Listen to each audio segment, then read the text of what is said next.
What you practice grows stronger.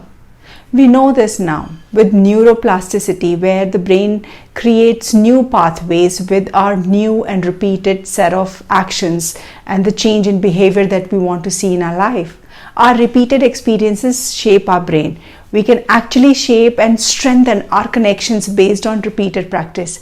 For example, there was this study in London based on London taxi drivers. The visual mapping part of the brain was bigger and stronger. Why? Because they have been practicing and navigating nearly 25,000 streets of London all day long, and this was only possible because of repetition and practice.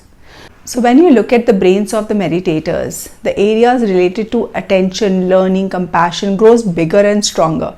It's called cortical thickening, the growth of new neurons in the response to the repeated practices that they make. Essentially, what we practice grows stronger. Then the ashram teacher explained to me that if I was meditating with judgment, I was growing judgment.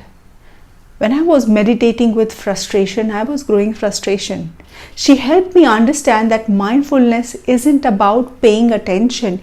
It's about how we pay attention with kindness. She said it's like these loving arms that welcome everything, even the messy, imperfect parts of ourselves. She pointed out that we are practicing it all the time, moment by moment. Not just when we are sitting down and meditating, but in every moment. We are growing something in every moment. So the question really becomes, what do you want to grow? What do you want to practice? When I left ashram, I wanted to keep practicing mindfulness and I wanted to understand it scientifically. So I began my own mindfulness program. Eventually, I became a happiness and mindfulness coach. And I have spent past 10 years investigating the effects of mindfulness across a wide range of population.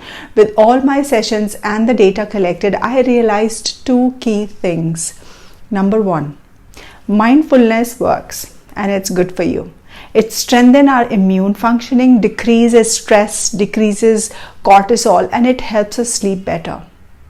Number two, we learned quite unexpected thing. Almost all the people we're working with, regardless of their age, gender and background, they all were talking about the same thing. This underlying sense of, I am not good enough. I am not okay. I am not living this life right. This tremendous self-judgment and shame. And we all know what they were talking about because shame is universal. All of us feel it.